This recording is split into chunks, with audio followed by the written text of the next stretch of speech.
Desmontando ETA, un podcast de GZ Producciones. Me gustaría tocar un tema que es el presente.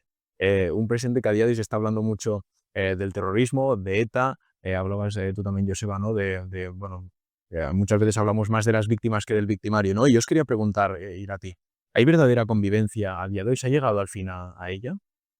Hay mucho trabajo por hacer. Uno de mis grandes dolores es cada vez que leo un testimonio de una víctima, escucho el testimonio de una víctima, le acompaño en esa conversación, el tema de la soledad. Y que es algo que repito yo también en el libro que antes te mencionaba. En las tertulias me duele mucho escuchar a la gente que dialogamos, pero era que es para tanto, ese dolor y esa soledad de la que tú hablas que las víctimas sienten. Y es algo que te das cuenta de que esos testimonios deberían de llegar en el día a día a cada una de las personas de la sociedad. Si no les escuchamos, eh, es que no son creíbles, están en el extremo, ¿no? Están en el límite del dolor y del sufrimiento, que la gente pues, no lo siente como suya, ¿no? Y la necesidad de poner a las víctimas en el centro de la sociedad y el resto acercarnos, ¿no? A ello, obligarnos a escucharles, incomodarnos, ¿no? Que es, tenemos que mover, nos tenemos que posicionar, ¿no? Y yo creo que el posicionamiento es ese dolor, ese sufrimiento de las víctimas, creo que todavía estamos muy, muy lejos, ¿no? Y podría ser la base común hacia una convivencia sana, porque eso es imposible, ¿no? Si no nos acercamos, si no empatizamos con lo más humano que existe, ¿no? Con el dolor de la otra persona, si todavía tenemos flecos que puedan justificar lo injustificable, lo que nunca debería de ocurrir, pues difícilmente, ¿no? Sí, vivimos, ¿no? Vivimos como no vivíamos antes, no hay esos tipos de violencia en ese ambiente amenazante, pero la convivencia tenemos que pedir que sea algo más, ¿no? O mucho más para que esta sociedad tenga una luz propia, ¿no?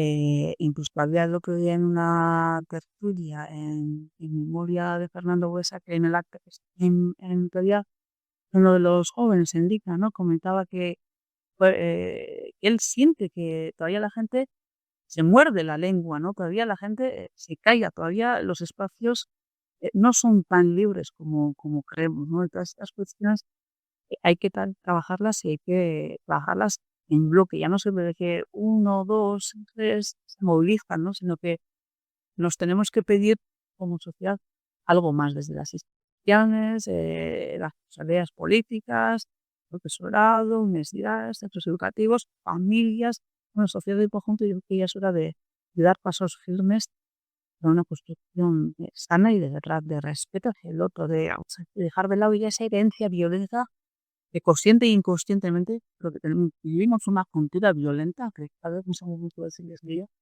que la tenemos que trabajar. El tiempo por sí solo no es el trabajo, eso nos compromete, nos lo debemos, se lo debemos sobre todo a las víctimas y nos lo debemos.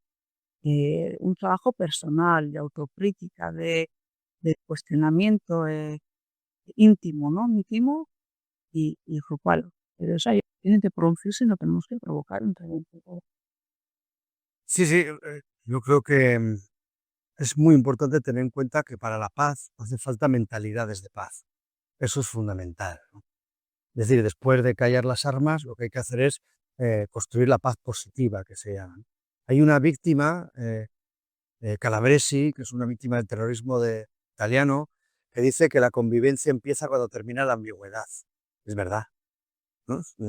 O sea, con ambigüedad es muy difícil convivir, ¿no? Porque siempre hay un pero, siempre hay un matiz para acercarse a la víctima, ¿no? Y yo creo que a mí me preocupa muchísimo, y es donde libros como el de Irati aportan, creo que tiene un valor muy importante, es el asunto de los valores intermitentes o del apagón moral, que yo llamo, ¿no? Es decir, tú solo reconoces el dolor de los tuyos y el de los demás lo echas para un lado, ¿no? Yo, por ejemplo, fui concejal en el Ayuntamiento de Cizur Mayor cuando tenía 23 años, ¿no? Tampoco, en fin, era... se le puede exigir a un chaval de 23 años un fenómeno en valores, ¿no? Pero yo, por ejemplo, he escrito un libro y uno de los capítulos va sobre eso, ¿no? Sobre mi experiencia autocrítica cuando yo era concejal de Cizur Mayor, de un grupo de izquierdas, y iba ya al salón de plenos y les hablaba de la justicia social, de la igualdad, de los servicios sociales, y yo me iba tranquilo a mi casa y ellos se quedaban muertos de miedo mirando debajo del coche. Yo iba al pleno y les hablaba de la ordenanza de euskera, de la ordenanza de participación ciudadana, de las pensiones, del feminismo, y yo me iba tranquilo a casa y ellos se quedaban muertos de miedo mirando debajo del coche, ¿no? ¿Cómo es posible que yo defendiera 1000 causas, que fuera una persona solidaria y que no viera, que no fuera capaz de ver el sufrimiento de los concejales de UPN y del Partido Popular y del PSOE que estaban escoltados? En el Ayuntamiento de Cizur Mayor, en el pleno de Cizur Mayor, había casi más escoltas que concejales.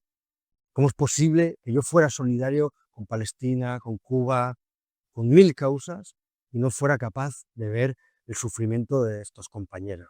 Entonces yo creo que eso que a mí me pasó sigue pasando desgraciadamente a una parte de la sociedad, ¿no? Por eso hablo de valores intermitentes, ¿no? Es decir, se puede ser muy solidario con una persona a 2000 kilómetros y a tu lado tienes a una víctima.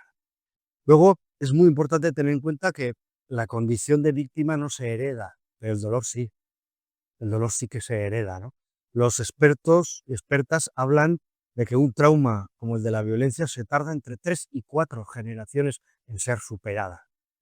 ¿Y en qué depende esas 3 o 4 generaciones? En cómo lo hagamos. Y ahora, exactamente ahora, estamos en el momento de esa gestión. No antes ni después, es ahora, cuando tenemos que abordar las heridas que nos ha dejado la violencia, ¿no? Cuando en todos los procesos de violencia, la gran preocupación siempre es la garantía de no repetición, ¿no? En Irlanda, en Sudáfrica, en Colombia, en todos los lados, ¿no? Siempre la garantía de no repetición. En nuestro caso, eh, la vuelta a las armas está ya muy excluida, ¿no? Es prácticamente imposible.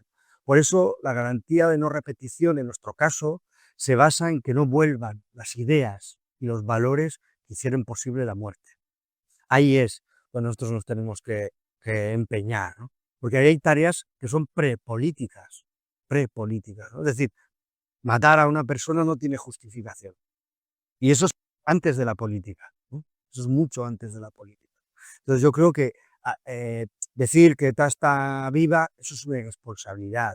Y me parece que quien dice eso no está entendiendo, ¿no? Pero creo que ahí hay todavía valores que tenemos que trabajar, ¿no? Y preguntabais en el podcast, ¿no? A veces el asunto de los homenajes a los presos de ETA, bueno, esos son síntomas de que todavía hay una parte de la sociedad pues, que no está haciendo esas tareas prepolíticas que todos los seres humanos de esta sociedad ya hemos hecho, ¿no? Es que no se puede matar a una persona y tampoco se puede glorificar a quien mató a una persona.